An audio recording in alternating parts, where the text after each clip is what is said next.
बहुत समय पहले की बात है। दूर दूर तक फैले खेतों और कच्चे रास्तों के बीच बसा हुआ था एक छोटा सा गांव। इस गांव में रहता था एक गरीब किसान, जिसका जीवन संघर्षों से भरा हुआ था। हर रोज सुबह होते ही खेत में जाकर सारा दिन काम करना, शाम होते ही खाली हाथ घर आना। दिन निकलते ही खेत जाना, दिन ढले लौटना, फिर भी हाथ खाली ही रहते हैं। वो दिन रात मेहनत करता, लेकिन किस्मत उसका साथ नहीं देती थी। हे भगवान, इतनी मेहनत के बाद भी धरती कुछ नहीं दे रही। उस शाम जब वो घर लौटा तो देखा कि चूल्हा नहीं जला था। आज अनाज बिल्कुल खत्म हो गया है। बच्चों को क्या खिलाऊं? कल कुछ न कुछ इंतजाम हो जाएगा। रात को किसान अकेले आसमान की ओर देखने लगा। भगवान, अगर कहीं से कोई रास्ता दिखा दो तो ये जीवन बदल सकता है। अब मुझसे ये सब नहीं देखा जा रहा है भगवान। अगली सुबह वो जंगल की ओर लाठी लेकर चला गया। जंगल आज कुछ अलग लग रहा था। आज जंगल कुछ ज्यादा ही शांत लग रहा है। अचानक उसे झाड़ियों के पीछे एक गाय दिखी। ये क्या है? गाय धीरे धीरे किसान के पास आई। ये गाय दूध के जैसे गोरी थी। किसान डर गया। गाय बोली, डरो मत, मैं तुम्हें कोई नुकसान नहीं पहुंचाऊंगी। तुम बोल कैसे रही हो? क्योंकि मैं साधारण गाय नहीं हूँ। मैं उस इंसान की मदद करती हूँ जो सच्चे दिल से मेहनत करता है। किसान का डर धीरे धीरे खत्म होने लगा। अगर तुम सच में मेरी मदद कर सकती हो तो मैं बहुत दुखी हूँ। मैं लालच का साथ नहीं देती, लेकिन सच्चाई और मेहनत का फल जरूर देती हूँ। गाय धीरे धीरे चलने लगी, जैसे उसे अपने पीछे आने का इशारा कर रही हो। ठीक है, मैं तुम्हारे साथ चलूंगा। कुछ देर बाद वे गांव के पास पहुंच गए। अगर गांव वालों ने तुम्हें देख लिया तो? जिसके मन में डर नहीं, उसके जीवन में अंधेरा नहीं रहता। तुम डरो मत। गाय चलते चलते एक झोपड़ी के सामने रुक गए। अगर तुम यहाँ रहोगी तो ये मेरा सौभाग्य होगा। उस रात किसान को बहुत समय बाद चैन की नींद आई। उसे नहीं पता था कि ये गाय उसकी जिंदगी को कैसे बदलेगी, लेकिन उसे भरोसा हो गया था कि अब उसका जीवन पहले जैसा नहीं रहेगा। सुबह होते ही किसान की नींद खुली। आज उसे अजीब सी ताजगी महसूस हो रही थी। आज मन कुछ हल्का लग रहा है, जैसे मतलब कि कोई चिंता ही नहीं रही। किसान की पत्नी उठकर जैसे ही चूल्हे के पास गई, वो चौंक गई। अरे, ये दूध कहाँ से आया? कल तो कुछ भी नहीं था। तभी वहां पर किसान आया और बोला, मैंने तो पर कुछ नहीं लाया। तभी उनकी झोंपड़ी के बाहर से किसी की आवाज आई। किसान समझ गया कि ये गाय की आवाज है। घबराओ मत, जब तक सच्चाई और मेहनत साथ है तब तक कमी नहीं होगी। क्या सच में अब हमारे बच्चों को भूखा नहीं सोना पड़ेगा? जब तक दिल तुम्हारा साफ और ईमानदारी रहेगी, तब तक तुम्हारा जीवन में कभी दुख नहीं आएगा। दिन बीतने लगे। किसान रोज की तरह खेतों में मेहनत करता रहा, लेकिन अब खेत पहले से ज्यादा हरे दिखने लगे। ऐसा लग रहा है जैसे धरती भी आज खुश है। गांव वाले ये बदलाव देखकर हैरान थी। पहले इसके खेत सूखे रहते थे, अब देखो कैसी फसल है। जरूर कुछ खास बात है। इन बातों की खबर गांव के लालची साहूकार तक पहुंची। अगर इसके पास सच में कोई चमत्कारी चीज है तो वो मेरी होनी चाहिए। अगले दिन सेठ खुद किसान की झोपड़ी पर पहुंचा। सुना है तुम्हारे पास बहुत खास गाय है, मुझे बेच दो, दाम मन चाहा दूंगा। सेठ जी, ये गाय नहीं, हमारे लिए आशीर्वाद है। मैं इसे नहीं बेच सकता। सोच लो, ऐसा मौका बार बार नहीं मिलता। जिस चीज से जीवन सुधरा हो उसे पैसों के लिए नहीं छोड़ा जाता। सेठ गुस्से में वहां से चला जाता है और मन ही मन बोलता है, अगर सीधा नहीं मिलेगी तो चाल से लेनी पड़ेगी। उसी रात किसान को बेचैनी महसूस हुई। आज मन ठीक नहीं लग रहा, जैसे कोई खतरा हो। डरो मत, सच्चाई की परीक्षा अक्सर अंधेरे में ही होती है। अंधेरी रात में सेठ के आदमी चुपके से गाय को चुरा ले गए। सुबह होते ही किसान की नींद खुली। हमारी गाय गाय कहाँ है? हे भगवान, अब क्या होगा? किसान समझ गया कि ये सेठ की चाल है, लेकिन उसने हिम्मत नहीं हारी। अगर सच्चाई हमारे साथ है तो कुछ गलत नहीं होगा। सेठ के घर में रात भर अजीब अजीब घटनाएं होती रहीं। कहीं आग अपने आप जल उठती तो कहीं सोने की मोहरें राख बन जाती। ये सब क्या हो रहा है? मेरी तिजोरी खाली क्यों हो रही है? ये लालच का परिणाम है। जो दूसरों का हक छीनता है उसका सब कुछ छीन जाता है। मुझसे बहुत बड़ी गलती हो गई, मुझे माफ कर दो। सेठ पहली बार अपने घुटनों पर बैठा। उसका घमंड टूट चुका था। मैंने सिर्फ धन के बारे में सोचा, इंसानियत भूल गया। माफी तभी मिलती है जब गलती सुधारी जाए। तुम अपनी गलती सुधारो। अगले दिन सेठ खुद गाय को लेकर किसान की झोपड़ी पहुंचा।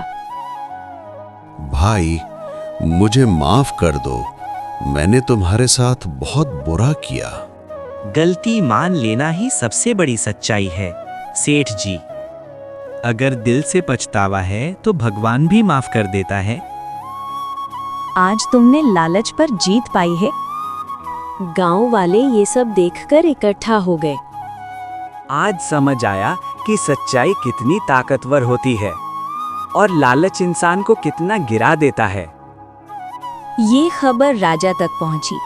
राजा ने किसान और सेठ दोनों को दरबार में बुलाया। मैंने सब कुछ सुना है, आज फैसला सच्चाई के आधार पर होगा।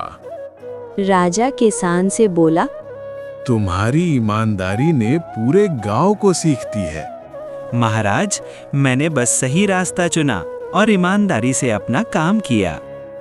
और तुमने सेठ लालच का रास्ता चुना था। मुझे अपनी गलती का पछतावा है महाराज, कृपा करके मुझे माफ कर दें। आज से ये सेठ गांव के गरीबों की मदद करेगा। गांव में फिर से खुशहाली लौट आई।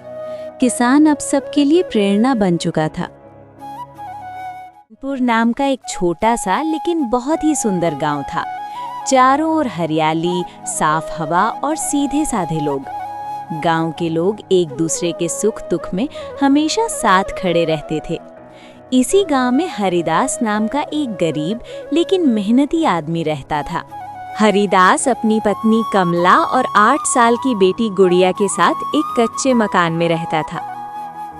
हरिदास रोज सुबह जंगल से लकड़ी काट कर लाता और गांव के बाजार में जाकर बेचकर अपने परिवार का गुजारा करता था। एक सुबह हरिदास जंगल जाने के लिए तैयार हो रहा था। अरे कमला, क्या कर रही हो?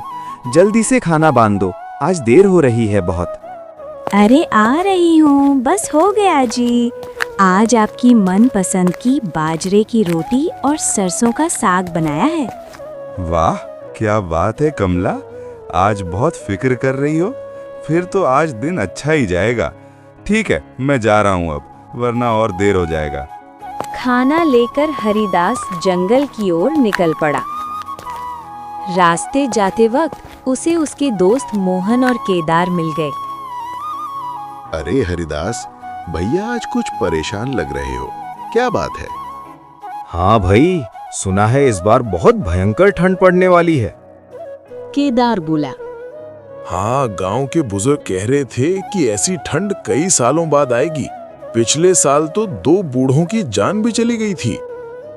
हमारे पास तो इतने पैसे भी नहीं कि मोटे कंबल खरीद सके। ये सुनकर हरिदास चुप हो गया, लेकिन उसके दिमाग में एक विचार जन्म ले चुका था। जंगल में लकड़ी काटते समय हरिदास मन ही मन सोचने लगा।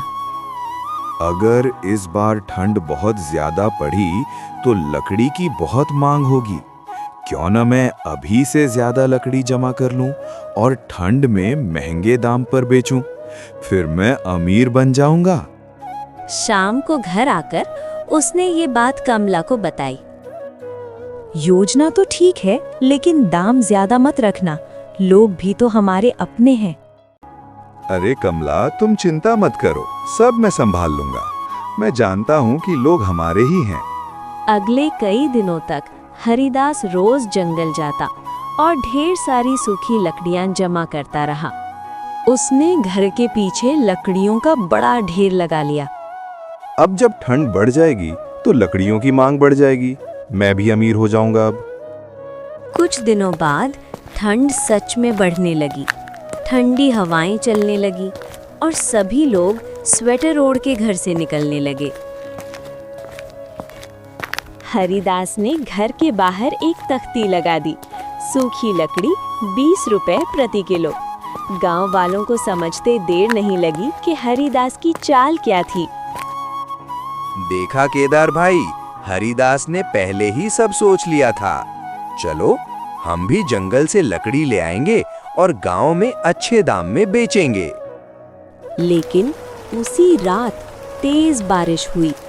जंगल की सारी लकड़ियां गीली हो गईं। सुबह हरिदास खुश था। उसने अपनी पत्नी कमला से बोला, अब कोई जंगल से लकड़ी नहीं ला पाएगा क्योंकि सारी लकड़ियां पानी से गीली हो गई हैं। अब हमारी और अच्छी कमाई होगी। हरिदास ने दाम बढ़ाकर तख्ती बदल दी और लिख दिया, सूखी लकड़ी 40 रुपए प्रति किलो।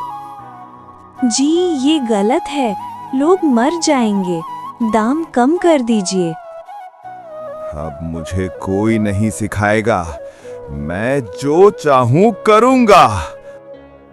एक दिन एक बूढ़ा आदमी कांपता हुआ आया।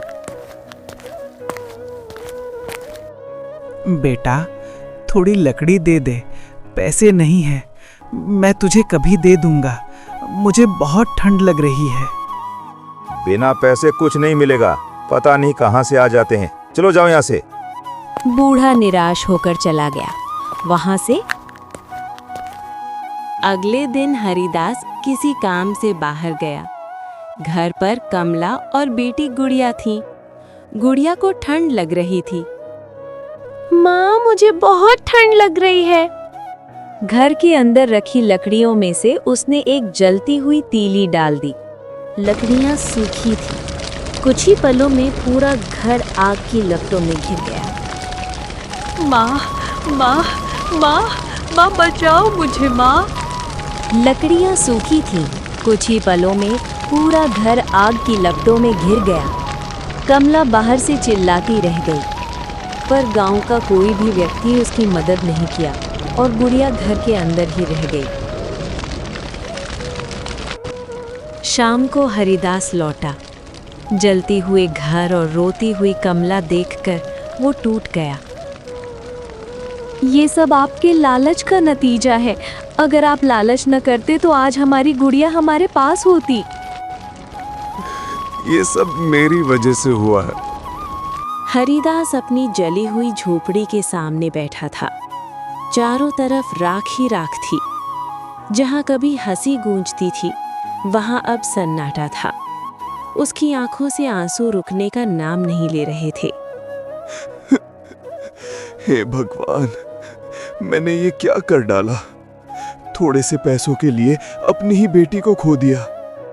मैंने आपको रोका था, गरीबों की मदद करने को कहा था, लेकिन आपने किसी की नहीं सुनी।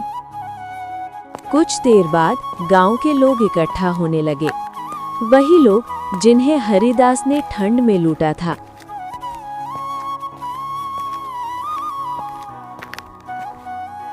जो दूसरों के दुख पर हंसता है, एक दिन खुद सबसे बड़ा दुख पाता है।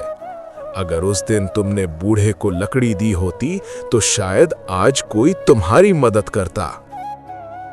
कोई भी हरिदास को तसल्ली देने नहीं आया। सब चुपचाप लौट गए। कुछ दिनों बाद हरिदास बीमार पड़ गया। ठंड, भूख और पछतावे ने उसे तोड़ दिया। कमला मजदूरी करके जैसे तैसे खाना लाती। एक रात हरिदास को तेज बुखार हो गया। कमला दौड़ती हुई हरिदास के पास आई। अगर मैं बच गया तो अपना जीवन दूसरों की मदद में लगा दूंगा। अगले दिन वही बूढ़ा आदमी आया जिसे हरिदास ने लकड़ी देने से मना कर दिया था। बेटा, दुनिया में सबसे भारी बोझ अहंकार होता है, जो कि तुमने वही किया। जब तक तुम पहले जैसे ईमानदारी से अपना काम नहीं करोगे, तब तक तुम ठीक नहीं होगे। हरिदास ने जैसे तैसे अपने आप को संभाला और ईमानदारी से पेड़ काटना शुरू किया। धीरे धीरे उसकी घर की स्थिति अच्छी होने लगी।